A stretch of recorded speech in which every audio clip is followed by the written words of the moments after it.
Today's stories include Parris has played Zelda Echoes of Wisdom. The Minecraft movie has its first trailer and more on Black Myth Wukong's Xbox delay. We'll have all this and more because this is Kinda Funny Games Daily.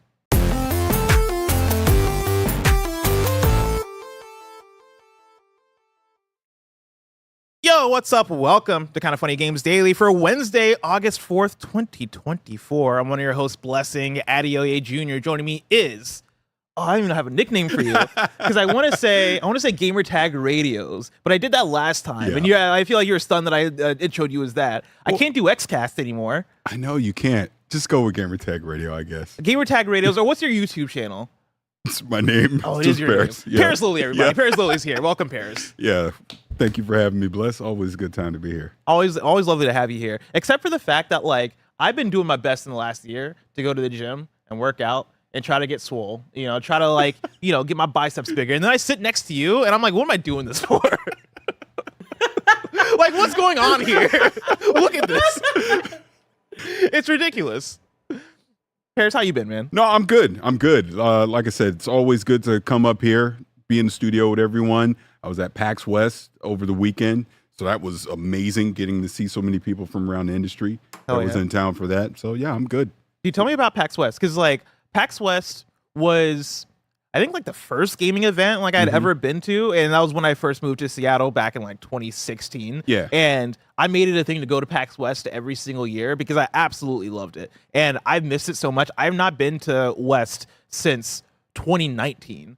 And so it's been too long. I want to live vicariously through you. How was PAX West? I mean, it was great because I hadn't been since 2018. And I was like, you know what? It's been a while. Let me just go. I just went just to be a tourist, right? Just to be a fan.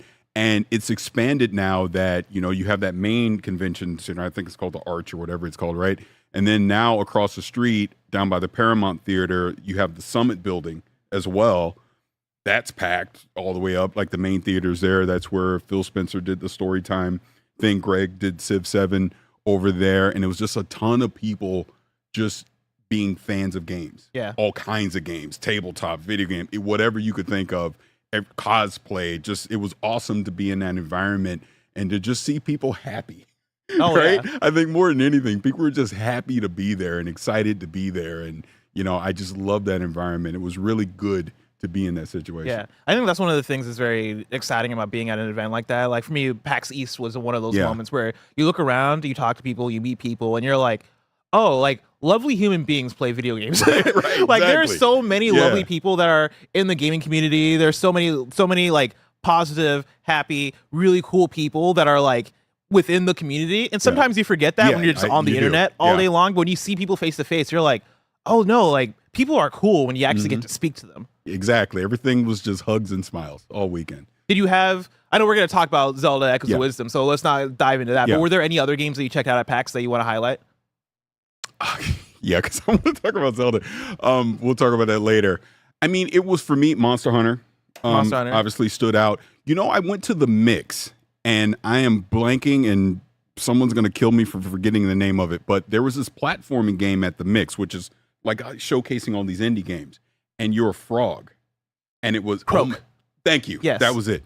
What's funny is I watched the trailer for Croak for the first time last night. It looks really cool. Yeah, it is. It's really cool. And that again goes to the point of supporting indie games. Yeah. There were so many indie games at the Mix that were on display that, I was like, wow, to just see the quality and the depth and the scope that these games have. And these are coming from these small independent studios. That was probably my highlight of it. And obviously just PAX proper, just all the big main games that you would expect to be there. Stalker 2 was there as an example. PlayStation, I think I was even saying this earlier, I was shocked at the Astrobot presence that was in Seattle. They had 4 stations set up that people could play. It was a ton of stuff. It was just a really great time to be there. Oh, yeah. Pokemon, obviously, was another one. Wait, which Pokemon? I think, was it Pokemon Go or something? They had a big booth set up thing, but it was just packed. I never got a chance to go check it out. Path of Exile was there. That was another one, too. Nice. It was good. Hell yeah. Well, I want to talk to you about Zelda Echoes of Wisdom. But before we get there, of course, remember this is Kinda Funny Games Daily. Each and every weekday, we run you through the nerdy news you need to know about live on YouTube, Twitch, and on podcast services around the globe. If you love what we do, support us with the Kind of Funny membership on Patreon or on YouTube to get all of our shows ad-free, watch us record them live, and get a daily exclusive show. For a chance to be a part of the show, submit your thoughts and opinions as YouTube Super Chats as we go. Housekeeping for you. We're an 11-person business all about live talk shows. So today, after Kind of Funny Games Daily, you're going to get GAMESCAST, which is Mike's Call of Duty adventure. He is back from DC after some flight complications, and he has a lot of stories to tell us, and so you're going to want to tune in for that. Parris is going to be on that as well, hanging out with the crew. And then after that, you're getting more of Mike and Parris because Mike and Parris are streaming. I don't think we know the game yet, and so that might be a surprise, but you're going to want to tune in for that. So, like, nice little XCast reunion. Yes. I don't know what we're going to play either, but I'm excited to do it. Always good to be with Mike. And then, of course, if you're a Kind of Funny member, you can get today's Gregway, which is being done by the one and only Joey Noel. So go check that out. Thank you to our Patreon producers, Delaney Twining and Carl Jacobs. Today are brought to you by Dragon Age, Vows and Vengeance, and BetterHelp, but we'll tell you about that later. For now, let's begin with what is, and forever will be, the Roper Report. It's time for some news. We have 7 stories today. A baker's dozen. Was that Parris? No. Who was that? That wasn't me. I was like, for a second, I was like, that sounds like Parris. That was Jeremy Snow. Jeremy Snow has to get into voice acting. That's really solid. That was very solid. Also, man, it's funny. I was thinking about this the other day.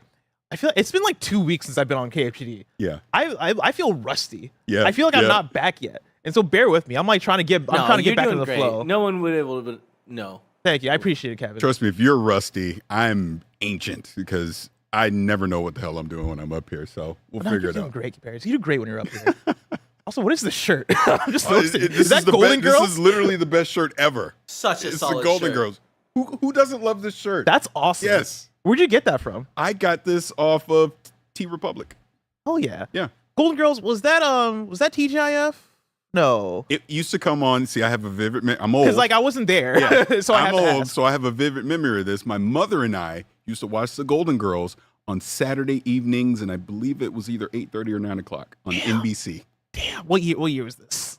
Gotta Ooh, this ask. had to have been late 80s, probably 87, man. 88, up in there somewhere. That meant I was definitely watching Yeah. reruns. It's funny because when I was young, I didn't know what were reruns and what weren't. Yeah. And so like I would watch Golden Girls with my sisters and I'd be like, oh yes, this is a show. Yeah. Did not realize that show was from the 80s. Yes, If you asked yes. me, I would have been like, I don't know, man, 2001 maybe. And it still comes on now. Like I'll catch it. Was it the It's a Hallmark classic. channel or something? Every now and again, I'll watch an episode. Gotta love the Golden Girls. You gotta love the Golden Yeah. Girls. Parris, do I gotta love Zelda Echoes of Wisdom? Story number 1, we got a preview roundup for you. Of course, you've played it. Yeah. I want to hop into a couple of short previews here, starting off with Brian Altano at IGN, who gives it the final preview and says, all in all, Echoes of Wisdom feels like an earnest and clever return to the Zelda games I grew up playing.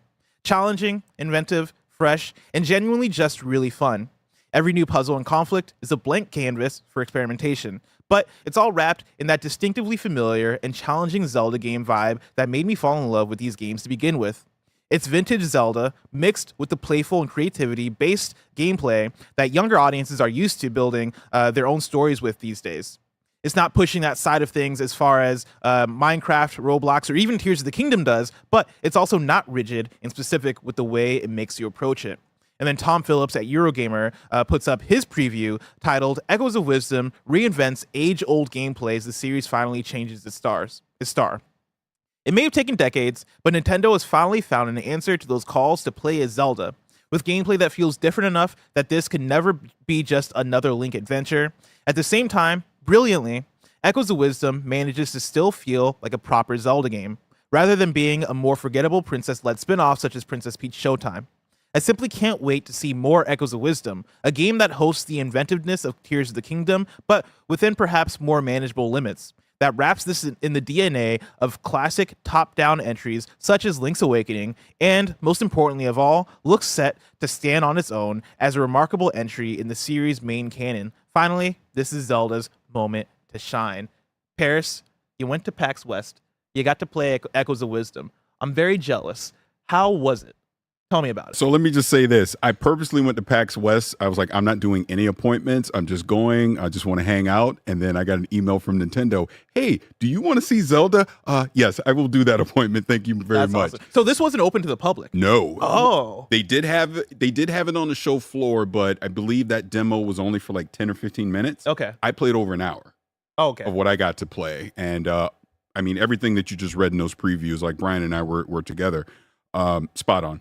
This feels different enough from, oh, you're not just replacing Link with Zelda. This feels like Zelda's adventure on her own. The gameplay mechanic of using the echoes, I loved it because, and I know we'll talk about it again later on GamesCast, but with the echoes, any enemy or item that you interact with in the world, you can basically replicate it and quote unquote make an echo. And it now becomes a part of the gameplay, fighting enemies, solving puzzles, etc. So you get to tackle these different things in unique ways. There isn't one set way like, oh, I have to use this. Like, as an example, you could replicate a tree to now try and get up higher to get on another platform. Well, maybe that's not the only way. You could also replicate a bed. You could replicate a crate, etc. When you're fighting enemies, you could get an enemy that shoots fire. You get one that shoots ice. You can replicate one of the actual enemies with a sword. You can use those to attack. So there's always these different ways that you're able to interact with the world. So what I got to play was there was you essentially you're Zelda, you're in jail and you're breaking out. So that's kind of the tutorial so you understand the gameplay mechanic. Then I was in the actual open world itself. And again, you get to interact with any of these enemies and go in these caves however you so desire. But then we did the dungeon. Let me tell you, classic Legend of Zelda dungeon. I loved it. I loved the puzzles in it, the mini boss that was in it, and then obviously the final boss that you take out in the demo as well. Really, really good. I don't know when I'm gonna have time. Yeah. I mean, because it's like I ended that going, I want to play more of this. I need to play more of this. It's Nintendo. Is this dude. a Zelda game for more puzzly people? Because I feel like Zelda's usually you get that balance between combat, puzzles, exploration. I think it is more puzzly because your combat isn't direct as it would be with Link, where you consistently have the sword and shield. There's a mechanic where you temporarily have a sword and a shield as Zelda, but it's not something you use all the time. You have to use the echoes to interact with things in the world. So again, there's a lot of puzzle elements. How do I get up here? How do I get over there? How do I defeat this enemy? You have to figure out using the echoes how you're going to solve that encounter that's in front of you. Interesting. Yeah. All right. So like, give me your history with like 2D Zelda? Because for me, all the way back to the beginning. all the way back to the, because Yeah. for me, my anticipation for this game I think is interesting because I'm somebody I'm more of a 3D Zelda person. I love Twilight Princess, love Ocarina, love Breath of the Wild, love Tears, right? And I've not even that I've struggled, I guess I've just not been in the right place, right time when it comes to 2D Zelda. Mhm. And so like for this one, I'm looking forward to it, but at the same time, I'm like, oh, is this even going to be my jam? Because it is a different flavor of Zelda than what I'm used to or what I typically. Did you play Link's Awakening? I only played a little bit of Link's Awakening. Okay. I played a few hours of it. Okay. It didn't stick with me. Because this obviously, excuse me, the remake that they did, this is obviously in the same visual style as that, and it plays very similar to that. If you're a fan of Link's Awakening, you're going to be a fan of this. Now, again, like I said, I go back to the original Legend of Zelda, but Link to the Past is probably my favorite Zelda of all the 2D Zeldas. And I saw elements of that in this, but again, the way that you interact with the world through the echoes is different than you would normally with Link using sword, shield, grapple hook, or whatever the case. Yeah. So, I mean, talking about, I think the comparison to something like Link's Awakening, when you want to talk about the style of it, did you get to play on handheld or was it on the TV? It was on TV. How did it look visually? Look fantastic. This, again, Still popping? Nintendo, the GOAT. They figure it out. It was so funny that you say that because I'm thinking I'm essentially playing this game on what is, for all intents and purposes, like a 10-year-old Android tablet, which is the Switch. And it looks fine. It plays fine. There was no issues at all with the game. And this obviously is still in preview, but I mean, it looks great. I don't think anyone's going to have an issue with the visuals in this game. Were the puzzles, again, going back to the gameplay mechanic of the echoes and being able to basically copy any object that you interact with in the world and use that to solve puzzles, did it ever feel unwieldy? Did it ever feel like, oh man, the options are so plentiful that I don't know. Like, I just gotta like fucking throw shit at a wall to see what sticks. It's funny you say that, because when I did the initial tutorial dungeon, obviously it's just a small subset that you're getting along the way. But then they had a save that took me into the open world, and then you just see this row of different echoes that I already had, and it's like, okay, which one am I going to choose to be able to try and tackle whatever this encounter is? It never felt overwhelming, but you definitely need to think like, okay, what can I use in this situation to get some? Like, I'll give you a perfect example. When I defeated the final boss of the dungeon, I did it in a way that the person helping me with the presentation, he never saw someone try that combination before. He was like, oh, no one's ever done that before. Interesting. Like, so that just let me know right there, there's so many different possibilities on how you're gonna be able to fight these enemies in the game. That's fucking awesome. Yeah. That's what I said. That. Yeah. I want to bring in a super chat. Of course, you can write into the show using super chats on youtube.com, which is kind of funny. Cozy Bear writes in and says, for Parris, did using the wand that allows you to dupe objects feel balanced? It seems like the sort of thing that could easily cheese some challenges. Did you ever find yourself feeling like, oh, I cheated this, or did the game seem like you could do that sort of thing? No, I mean, if anything, like I remember there's a scenario in the open world where I saw like a chest or something sitting up on top of a tree, and I used an echo combination of another tree and a bed and a crate to get up there. And again, the presenter was like, oh, that's unique. And it worked. It's like, I thought, hey, maybe let me try this, and it actually worked. So I almost feel like you were rewarded for trying different combination of echoes in the game versus what seems like the most common sense thing. Like, I could have just put a couple trees down and got up there, but I was like, oh, let me try and see if this combination of thing will actually get me to the crate as well. And it did. Yeah. I think the idea too of like, you know, Cozy Bear's question seems like you like, it seems like the sort of thing that you could easily cheese some challenges. One thing that I like about Tears of the Kingdom and Breath of the Wild, and something that I think Nintendo actually emphasizes with those games, is the idea that cheesing a thing is actually like a very viable, like, they want you to do that. Right. They want you to do whatever you want to think you could do. If you feel like you almost like cheated a puzzle or like figured out a way to solve a puzzle that the developers didn't think about, that's a success to them, because that meant that you used the mechanics to your own advantage. Exactly. And so like, I think the only way that would end up as a not great thing is if there's like one mechanic that solves everything. Then it's like, okay, well, this sort of breaks the game. But as long as there's not that one thing that is like the catch-all, oh, this is going to solve all my issues, which, you know, it doesn't sound like there is so far from your preview. Obviously, you've only played an hour, but... So I can actually give you an example where I know something isn't the catch-all be-all. So there's one enemy that you can get that basically allows you to use as an echo to set things on fire, right? Some enemies, it worked great on, like, easy. I ran into others, no effect at all. So I couldn't just cheese my way through with the fire guy. I had to think of another way to defeat an enemy using another type of echo. So I do think they have some checks and balances in there when it comes to that. Hell yeah. Is this one, when we're talking about, you know, this game being Zelda led, right? Link's not the main character. You're playing as Zelda.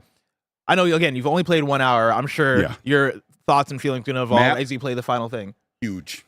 Really? Gigantic? I'm liking this little part. It was huge, which is refreshing to see. In your 1 hour of playing, does it feel like this is we're going to get more of these? Like, we're going to get more Echoes of the Wisdom style, Zelda-led, like this type of game? Or do you feel like this is almost like a contained idea? I can see them doing more, because I'm and again, only played an hour, because it's going to be interesting to see the other type of environmental items and enemy types that you'll be able to commandeer to become your own Echo. So I'm kind of curious what the tool set's going to look like in the game. So I would imagine, again, it's Nintendo, it's Zelda, I know this is going to wind up being a hit.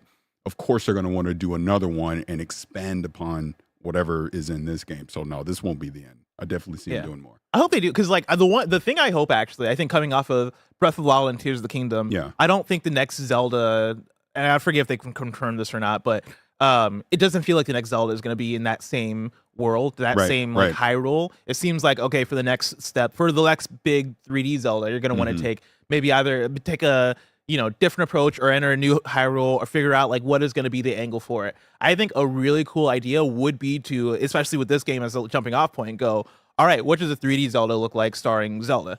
Ooh, man. You know, could you make one? Because I think the tool set that they're giving you in Breath of the Wild, and I think, especially in Tears of the Kingdom, which is, hey, like, we are giving you these ways to, like, use the Ultra Hand to, like, create things, right, and put things together and do all these things that are, kind of, I think, stretching the abilities that Link has had at his disposal over the years, right? Like, over the years for Link, it's always been like, you find a tool, you find the grappling hook, you find the bomb, you find whatever tools are at your disposal. It's getting more and more into like ability based things, and like Zelda is the magic character. Zelda is that character that like inherently has these abilities that you can use to do really cool shit. I think it'd be really cool to go, all right, what does that open world, open-ended Zelda game look like when you're literally it's somebody who has these magic powers, and like, whether it is the same exact mechanic from Echoes of Wisdom, which is the cloning thing, or if it is you find whatever other ability you can give to Zelda to make that work in a 3D world, I think there are really cool things you can do with that. Oh, 100%. And that you just reminded me, another part to bring up with that is, and I totally can see this translating into a 3D Zelda, but there's a bind mechanic that you can use with the Echoes as well.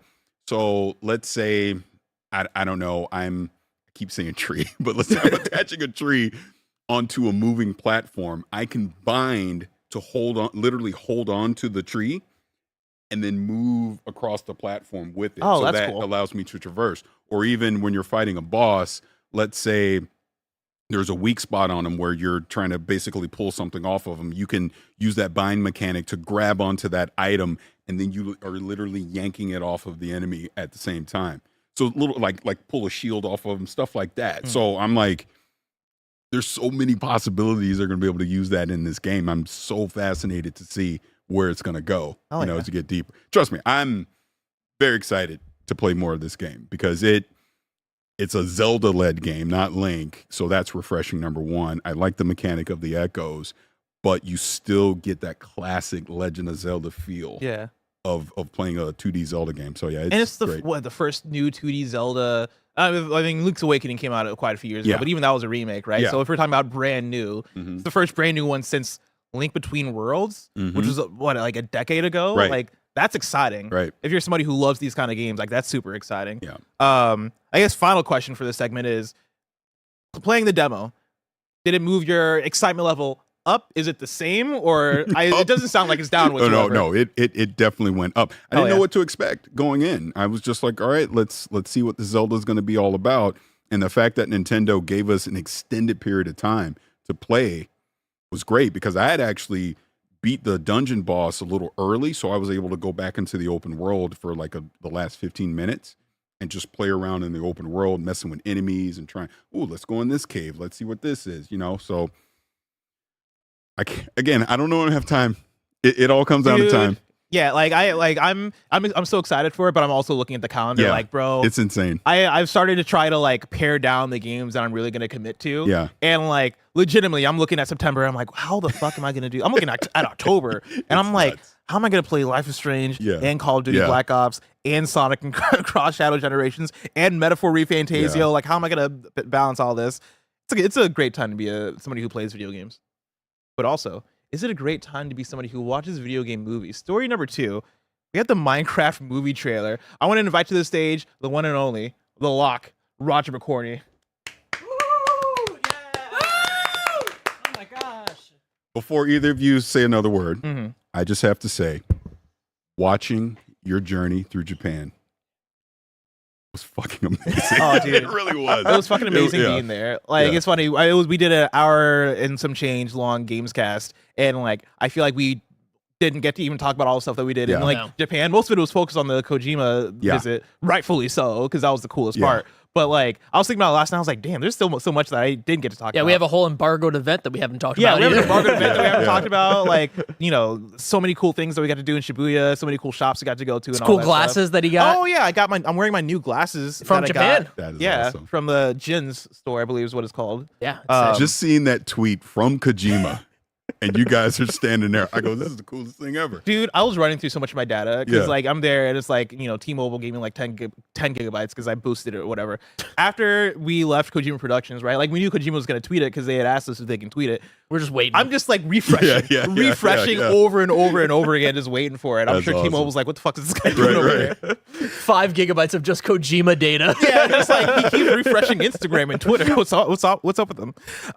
We get the Minecraft movie I'm trailer. so nervous. It is out as of Have this you morning. seen anything about this before? Like, because All I it know is- leaked a while ago, like the character images. All I know is who stars in it.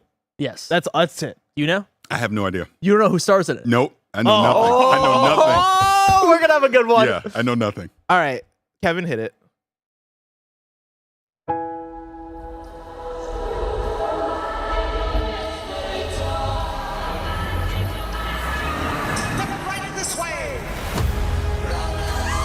Ridiculous. Oh, Oh, I didn't even know Jason Momoa was in this. What the hell?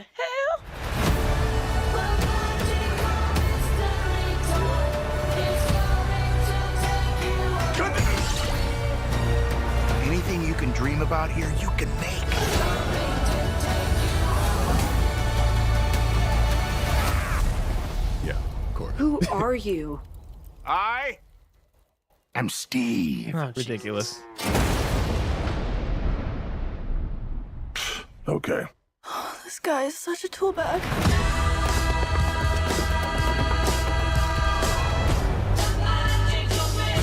Oh, Minecraft, dude.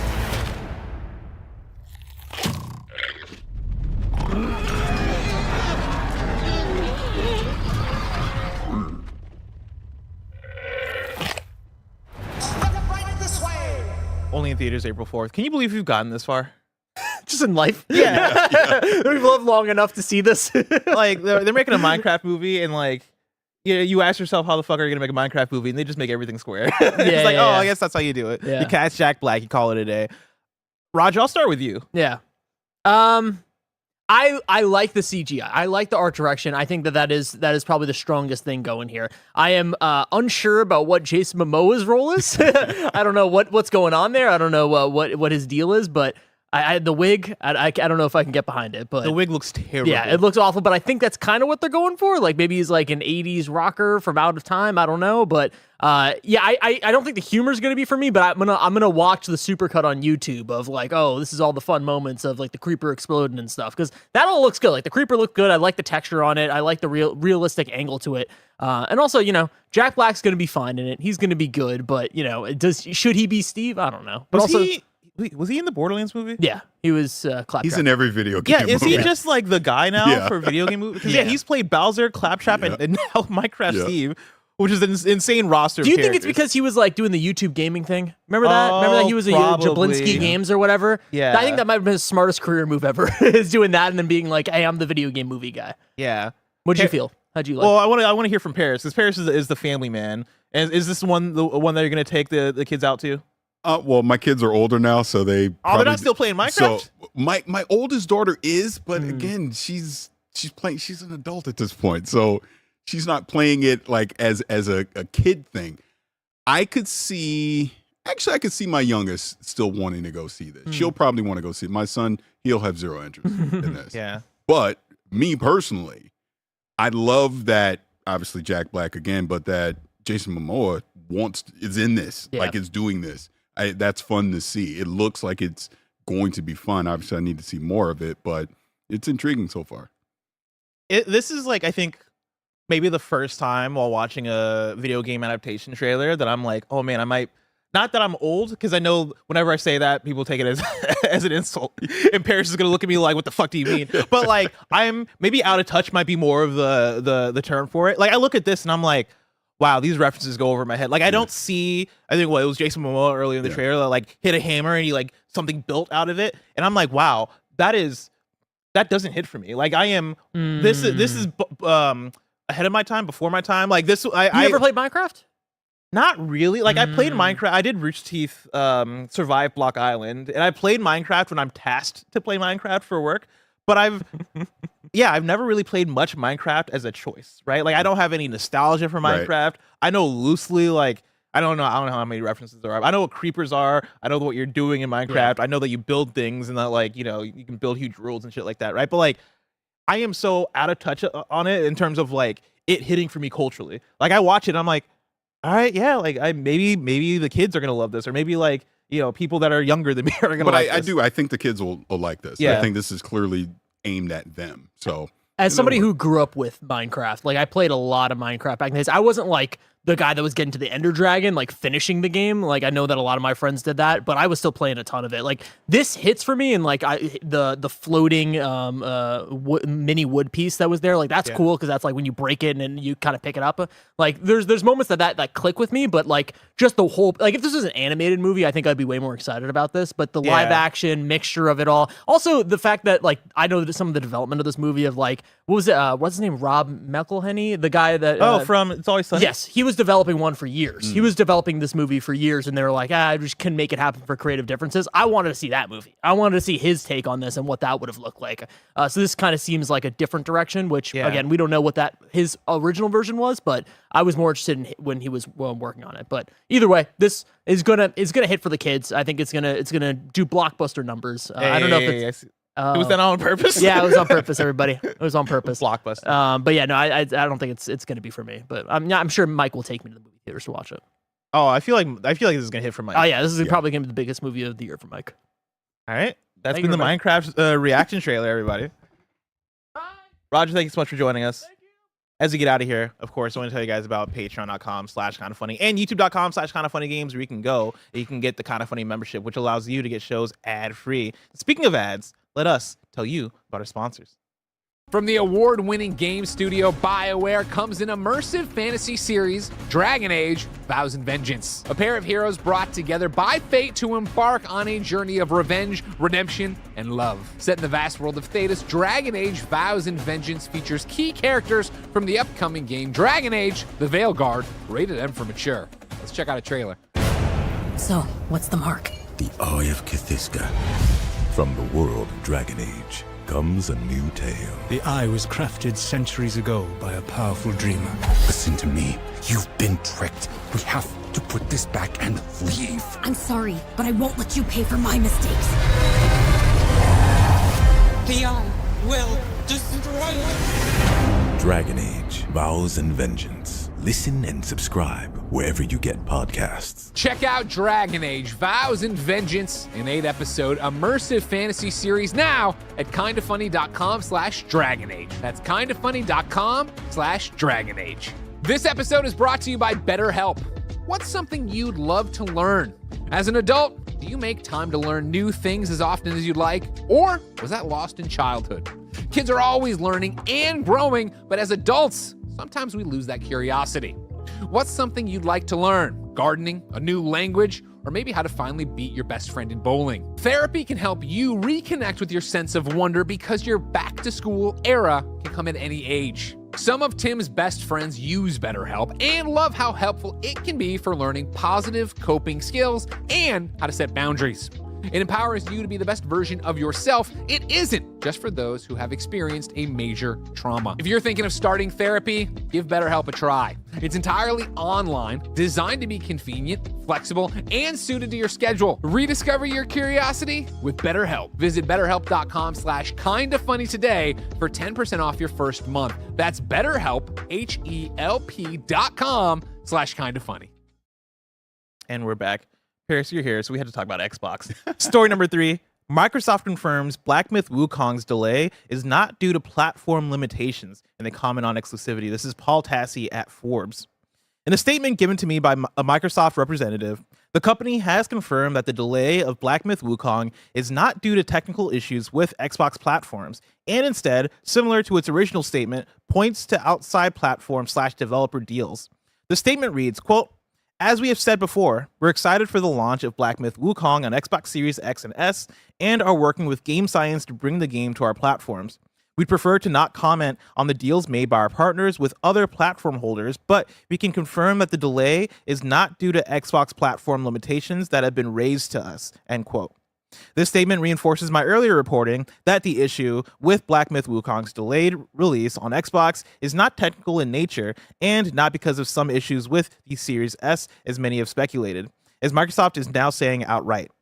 Microsoft did not comment on any specifics of a deal between Game Science and Sony, but again, like their original statements, have pointed directly to that possibility when making a statement about a delay. My report, corroborated by IGN, was disputed by industry insiders who claim to have heard that it was simply PlayStation providing cash and resources for Wukong to make it for their platform. To make it to their platform. Here, it is very much evident that any such exclusivity deal does not, in fact, include traditional marketing and may not even have included traditional payment, making the situation uniquely strange. Parris, this is what I saw popping off over the weekend. I think maybe a little bit toward the end of last week, where Paul and then also IGN were reporting that there was some kind of exclusivity deal made between Black Myth Wukong's devs, Game Science, and then also between them and PlayStation to get some kind of timed exclusivity. How have you been following this situation? Loosely. I've been following it enough because I saw what Paul had initially said, and then it was disputed that it wasn't. Now, again, they're saying that it is. Do you know how all of this can be solved? Game Science actually just saying what it is. What is it? Just say what it is. Mm-hmm. And then this all goes away.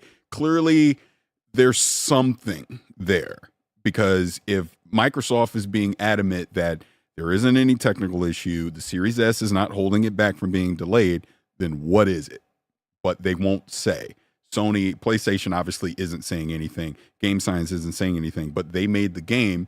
They know whatever deal they potentially made, just say it. And then we can move on instead of playing this speculation and I heard this and you heard that and maybe it's this, maybe it's that. Oh yes. Yeah, Kevin's brought us to speculation station. Yeah.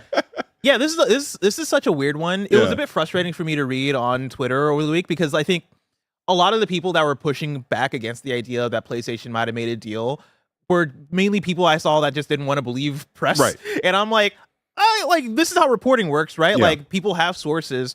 IGN corroborates Forbes. This is the thing that's happening. And then Eurogamer just said something too, I think. Did Eurogamer also say something? I think. Yeah, like, that means that this is the case. Now, how this is the case, like, what are the details of it? It seems like everybody's a bit foggy. Like, we're not getting a straight answer on that, especially with, I think, people even in the press disputing on what exactly is going on here. It's not an Xbox Series S issue, it sounds like, right? And so, like, I would imagine that whatever it is foggy. I imagine that it might be PlayStation helped with some sort of development costs or something, and that's kind of what I think. Maybe in exchange when hey, like, we're gonna help you accelerate development on our platform.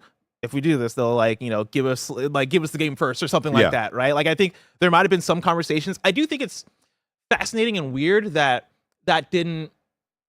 wasn't like officialized in some way as far as like marketing and it being you're going to show up on a PlayStation stage and have an official trailer, and then we'll have a thing at the end that says, coming or launching on PlayStation. Because usually that's how this thing works. Usually it's very apparent when usually it's a Final Fantasy VII Rebirth, or it's a Stellar Blade, or like there's a list of games that we have seen have those console exclusivity deals, and that comes with marketing deals. And so the audience is very aware. I think this one being more of a background situation and us just not knowing makes it weird and is making the audience weird about it.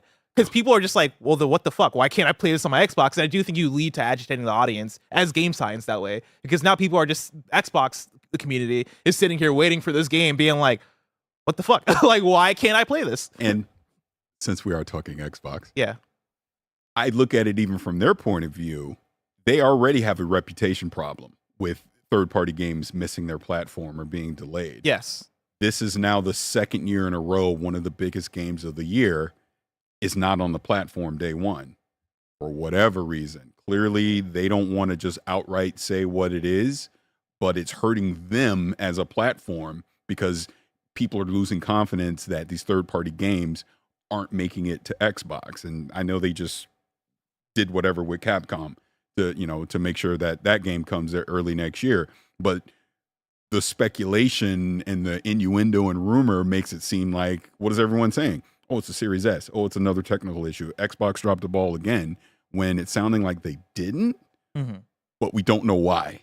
I want to put a pin in that because story number 4 relates. Story number 4, Microsoft reportedly apologizes to, I don't know how to pronounce this one, Jyamma Games, following issues with Enotria Xbox certification. This is Sophie Mcevoy at GamesIndustry.biz. Microsoft has reportedly apologized to Jyamma Games following claims the firm ignored the developer during the Xbox certification process of Enotria: The Last Song. In a Discord message seen by GamesIndustry.biz, Jyamma CEO Jackie Greco said Microsoft had contacted them after the developer announced on Monday that it would be delaying its Xbox launch indefinitely. Greco expanded on this decision on Discord, claiming that despite having a version for the console ready, Microsoft had been ignoring its queries about the certification process for 2 months. Jyamma has put out an official statement on Twitter where they say, "We would like to officially thank Phil Spencer and his team for reaching out to us so promptly and helping to resolve our situation. We would also like to thank our amazing community for all the support shown in recent days. Your voice has been heard very loud and clear, and your commitment has been very heartwarming. We are now working closely with Microsoft, and we hope this collaboration will lead to the game's release for Xbox as soon as possible." Now, bringing that back into the conversation that we're having, I think the weird thing, and Tim and Greg touched on this a bit yesterday, because there are multiple news stories about, like, the Marvel versus, I think it was either Marvel versus Capcom. Oh yeah, it was Marvel versus Capcom. Yeah, and how like that wasn't going to come to Xbox, and then they had figured it out, so now it's going to come to Xbox next year as opposed to like in a few weeks when it comes out, right? There was that. They touched on the Enotria thing of like it being like a them not hearing back from Xbox about certification, and I think there was one other thing they had touched on that's not on the top of my head right now. But I think when you bundle this all together, I think these are separate issues, right? These are disparate things that are conflating into, I think, a bigger issue of Xbox. I think just has a third-party problem right now, and it is between Xbox Series S, like you referenced last year with Baldur's Gate 3, and that not making it to the platform, and like that being a huge issue because that was the biggest game of last year. Enotria, which I wouldn't say Enotria is like the biggest game of this year necessarily, but it's a game that a lot of people are looking forward to. Yeah. Andy's played the game and played demos of the game, and I've gotten to see it like Summer Game Fest and stuff like that. And that game looks really cool. If you're an action game fan, if you're a big Souls game fan, then you have reason to be excited about Enotria. And so if you're on Xbox and you see this, you're like, oh damn, like that's a game that you might be looking forward to. Again, going back to the story before, talking about Black Myth Wukong, one of the other biggest games of the year. It is, I don't know what the breakdown is at a top level. Maybe these are just very separate issues that we're just seeing happen at the same time, and so it's feeling like a bigger thing. But I think Series S is definitely a part of it, and a conversation that Xbox is going to have, I think, going forward. I'm so fascinated to see like next generation. There's no way there's a Series S next generation. Yeah, like I don't know if that but like at the same time though, Parris, Series S sells. Like that is I think for them it's like, is that the most selling Xbox like there's console? more Series S's out there than X's supposedly. And so I wonder what that balance is for them, like dealing with these issues, but also having a version of that console that they can sell, that they can put out there like that. I'll amend what I just said about, it's not that they won't go with a two SKU approach on their hardware. This parity clause is the issue. Yes. I think that will be amended going into the next generation. Honestly, should be amended right now. Because I think to everything that you just said, there's so many moving parts right now of why certain games are missing the platform for various reasons. Xbox needs to not give any third-party publisher, developer, indie studio an excuse to miss the platform. Make everything as easy as you possibly can to get their games onto your platform. I think we're with this Entropia, if I'm saying it correctly, because I was even listening to Skill Up when I was flying up, and he was kind of talking about this too. And it sounds like, and I 100% agree with this, the issue isn't necessarily a technical problem; it's a communication problem. That there's been multiple developers complaining about emailing Xbox and basically getting left on read. They're not getting a reply, so that causes delays. So they're not communicating properly with these third-party companies to get the games on the platform when they do run into an issue. So maybe these devs are going, hey, I'm having an issue with X, Y, or Z, and then no one responds for months at a time. They're moving on with PlayStation or PC because they're getting a response and they're able to get the games onto that platform, where Xbox is leaving these developers out in the wind. So they're like think of it this way. They just thank Phil Spencer and team, but the only way they were able to get that done was to be vocal in public. They had to scream out into the void, hey, we're not putting our game here because you ain't responding to email. Guarantee you Phil saw it. What's the issue? Now all of a sudden they're getting a response. They're going to get it on there. And that can't be the norm. Yeah, right? Like, that has to that be, can't that be the way has that to be developers unacceptable. get in contact with Xbox. Because Yeah. guess what? You saw a little bit of blowback with Enotria. Yeah. You're seeing blowback with other games. That's going to continue to happen Yeah. unless you fix whatever that communication issue is. Yeah. So that's an internal problem that they need to fix, you know, with communicating. I think the parity thing might have to be fixed or changed when you put out the handheld. Right, that Xbox and that's my Xbox handheld is coming, and you are not going to be able to push parity on a handheld. No, you are not. Like, you're not going to be able to ask people, "Hey, all the features that are on the Xbox Series X now put on this handheld." That is not going to be a viable And ask. you also have to think of this. Sure, we are pretty sure we're going to get an Xbox handheld. That is not going to be the only handheld that's going to be able to natively play Xbox games in the next generation. You're already seeing MSI, Lenovo, Asus. I think I just saw another one today. It's coming out with a handheld. You're going to get different variants of this handheld that are out there that have different hardware specs. Yeah. That are going to play these games at different frame rates, at different resolutions, etc. You know, so there's no way the Xbox handheld has to stick to a certain spec to be able to put a game on it, because you'll miss it, and then now your competition is getting the game on their platform. Maybe they don't care because it's all an Xbox game, but you can't have this parity clause they have with the S moving forward, because it is an issue. Yeah, just is. Let's move on to story number 5. Ubisoft's share price has fallen to a near 10-year low since the release of Star Wars Outlaws. This is Chris Scullion at VGC. Ubisoft's share price has dropped to its lowest level since 2015, following the release of Star Wars. As reported by Reuters, the company's share price has fallen drastically since the game was released on August 27th. This has resulted in a share price that dropped to 15 euros, 15.20 euros earlier today. Kevin, I don't know if you know the right way to say that. 15 euros and 20 pence? I'm not European. I think it's all euros, right? What, 15.20? You know what? You got me. I don't know. Yeah, that doesn't sound right. Its lowest point in the past. Is it cents? It might just be cents. Euritos. Somebody asked me if I said Euritos. That's really good. That's really funny. Its lowest point. 2 euros. Isn't Pence is UK, yeah. Pence is UK, so it's So cents. it's cents? Is it? I love how people in DJ chat are as Pence, confused as yeah. I am, because people are like, I think it's cents. We're gonna go with cents. It's cents. Its lowest point in the past 12 months, and dangerously close to its lowest in the past 10 years. The last time the company's share price was lower than this was December 2014, when it was sitting at around 15 euros before starting to rise. Ubisoft's share price was at its highest in July 2018, when it hit 102 euros and 95 cents. Today's value marks around an 85% decrease in value over that 6-year period.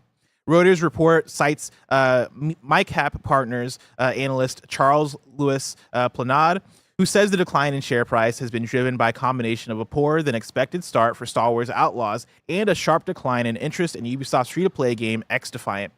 JP Morgan analyst Daniel Kervin came to a similar conclusion, saying, quote, Star Wars Outlaws has struggled to meet our sales expectations despite positive critical reviews, end quote.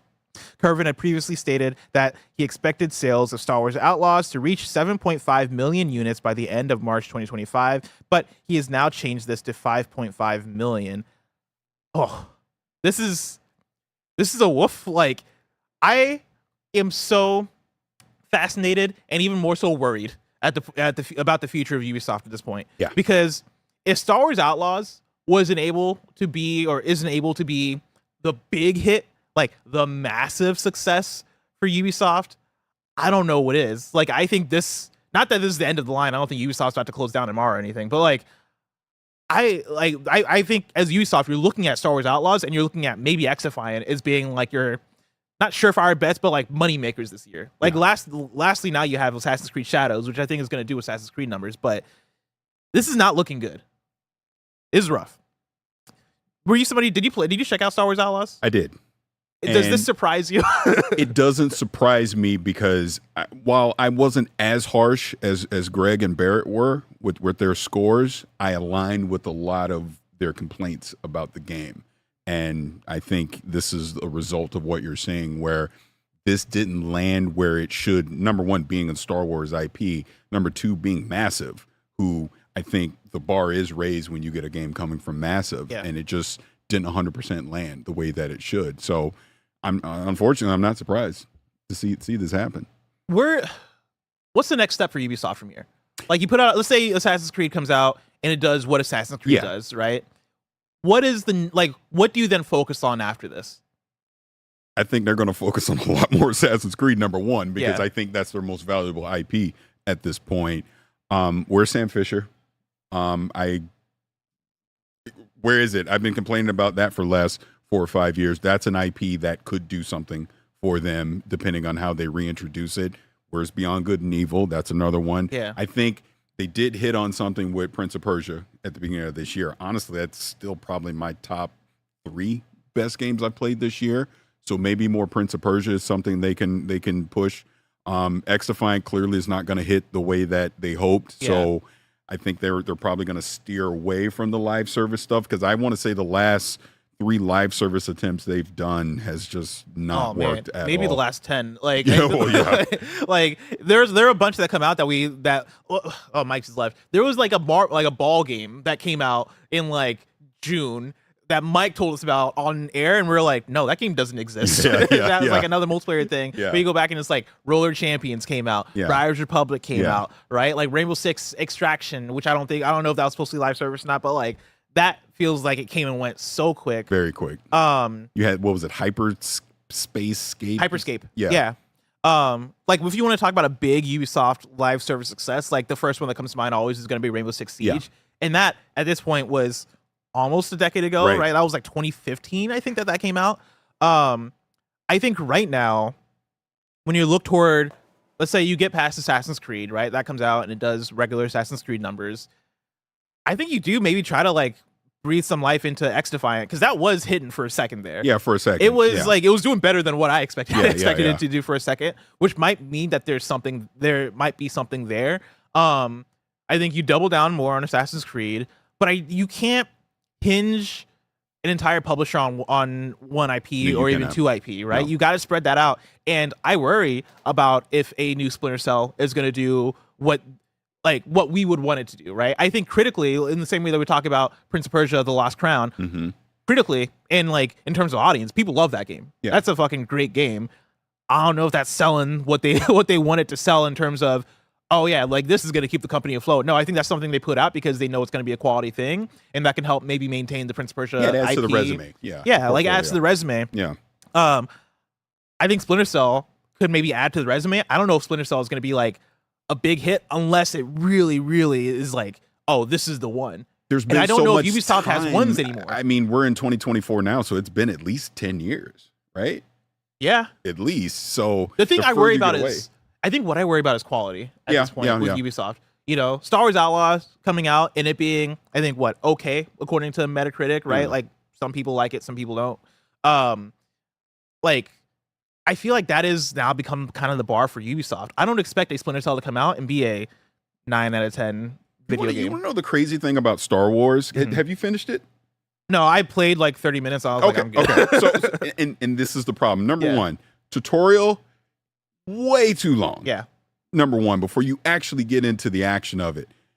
When you get to the end, and I'm not going to spoil anything, but when you get to the end, the heist and everything that happens at the end, you're like, God damn, this is really freaking good.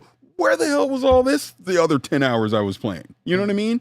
And I think that's part of the problem, that there is some greatness sitting inside of Outlaws, but you got to cut through a lot of red tape to finally get to it to truly appreciate it. And I think people that are praising it are praising probably the last 2 to 3 hours of the game versus the first 10 hours where you're just, okay, been there, done that. This isn't scratching that itch for me as far as what I expect from a Star Wars game. I know I keep kind of like hoping for this from Ubisoft, and I think Star Wars Outlaws was supposed to be this for me of like, oh, you guys are building towards a hit though. Like you guys are redefining, you guys are trying to figure out all this shit, right? And like get past the Roller Champions, get past the, Riders Republic, and get to that hit, right? I thought Star Wars Outlaws was gonna be that. Like obviously again, people like there's a mix of people that like it or think that it's okay or whatever, right? I think somebody mentioned in chat that it's sitting at like a 77, which is good. Which is about right. But like I'm surprised seeing it not maybe live up to its sales expectations here.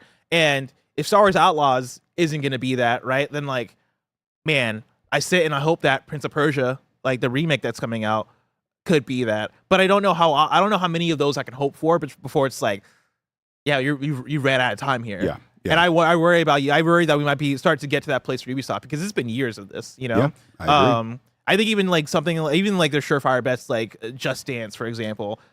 I don't know how relevant Just Dance is nowadays. Like I'm sure the sales of that are probably like, and you can correct me if I'm wrong, right? If you have the sales charts, I don't know if Just Dance is selling in 2024 the way that it was selling in 2015. Like I don't know if that can be if that's the well that they can keep going back to. I think they got to find new ones, and I worry about Ubisoft's ability to find new ones of those. Like I'll give you another example, another massive game. I'm a fan of The Division. I love The Division. I know Greg does as well.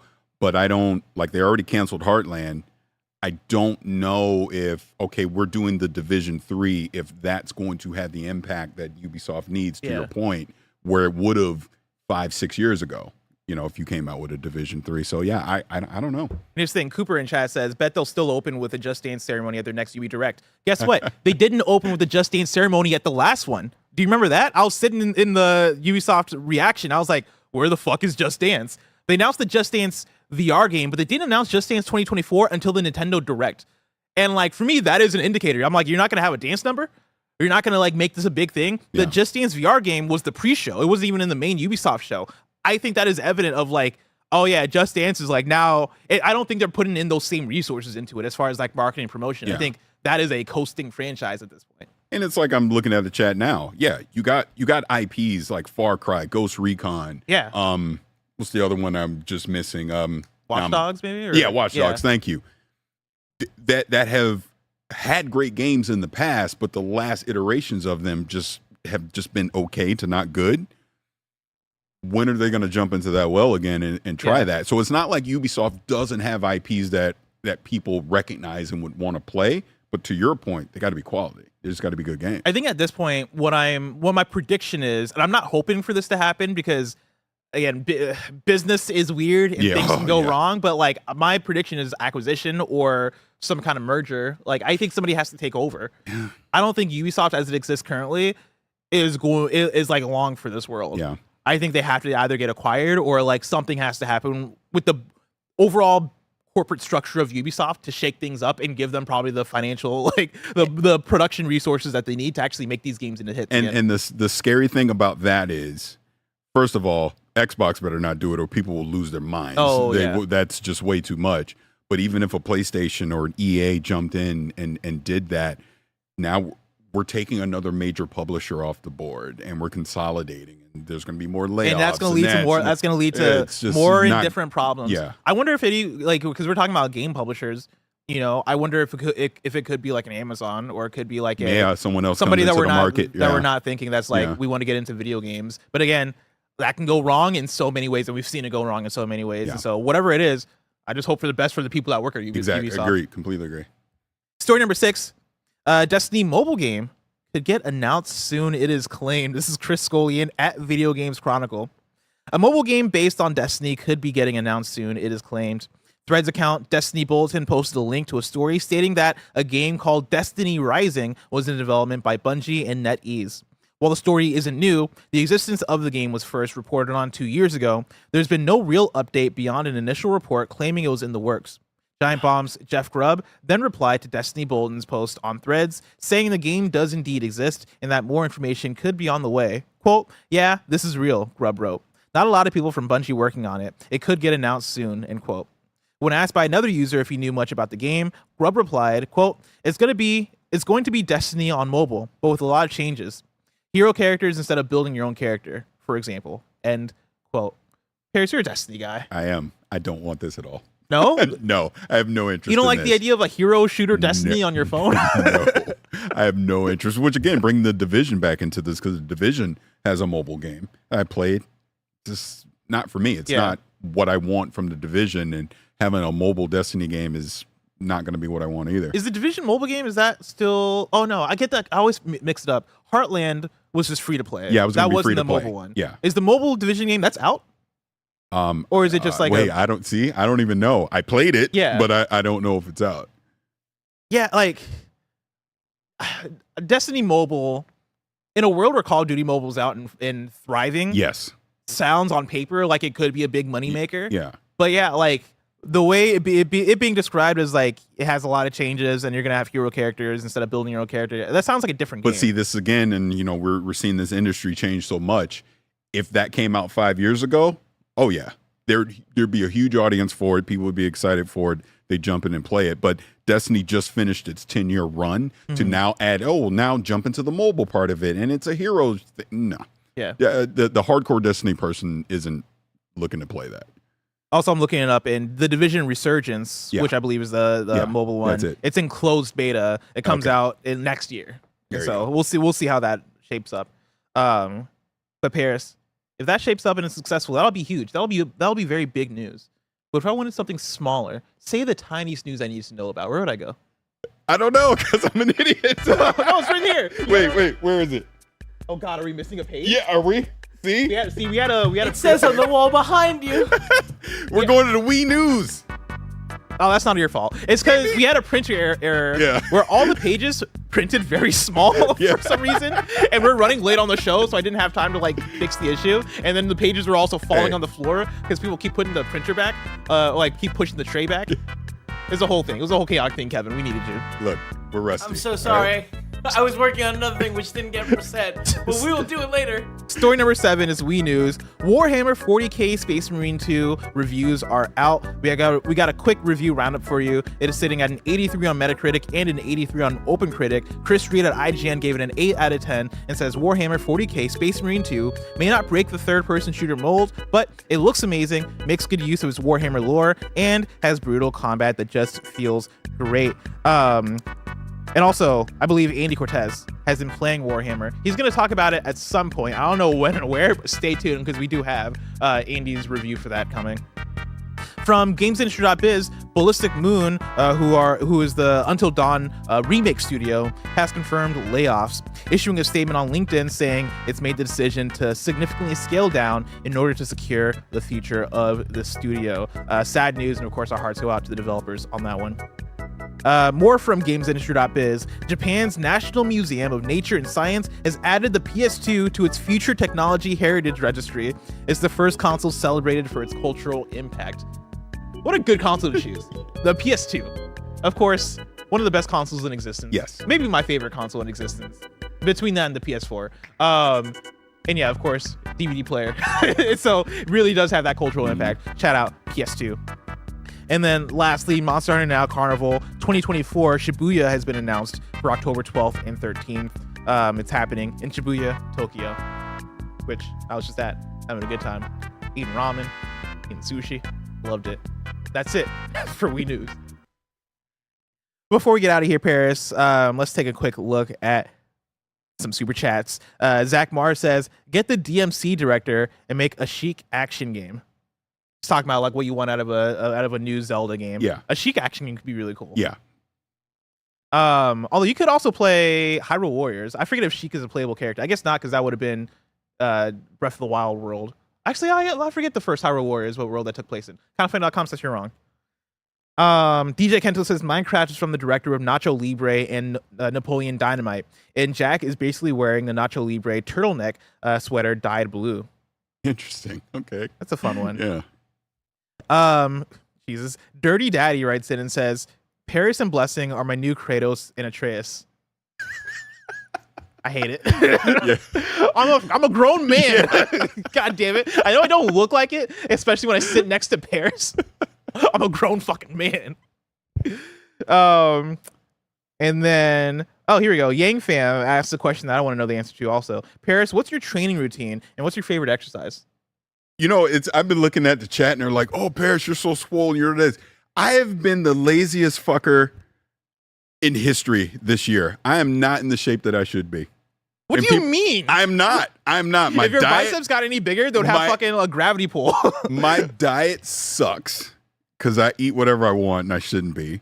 And yeah, I'm still working out, but I'm not training as hard as I should, which I'm going to fix here. What are you training for? What do you know that we don't know? I'm not training for anything. Is the apocalypse coming? And that's the point. It's like I just been lazy. You training for Kang? Like you training for Doom? Look, I'm old. It takes a lot to keep this body up to par, and I'm not doing what I need to do. That's all I'm saying. So I need to work harder. I need to do better. I need to eat better. I'm not eating good. If you flex right now, the Golden Girls are gonna be screaming for dear life. Wait, Jesus, the fucking size of my head. That's insane. Olivia writes in and says, "Good to see you, Parris. Where's the Outlaws review?" Oh, I don't have enough time. I didn't do it because I've been traveling too much and going to places. That's it. So I just gave it to you. You heard me talk about it a second ago. That was my review. If I had to give it a score, I'd say 7 out of 10. There you go. Mm-hmm. So yeah, that's nice. Good, solid, good. And that's it for Super Chats. People keep talking about how much bigger Parris looks than me. I get it. All right, I get it. Kevin's brought up Jack Black. Oh, that is like a yeah. It totally is. Shoot. Yeah. That's an awesome reference. I would not have caught that. That's really cool. So yeah, Jack Black's character in Nacho Libre, he's basically rocking a very similar outfit, very similar knitted sweater in the new Minecraft movie. Oh yeah, thanks for bringing that up, Kevin.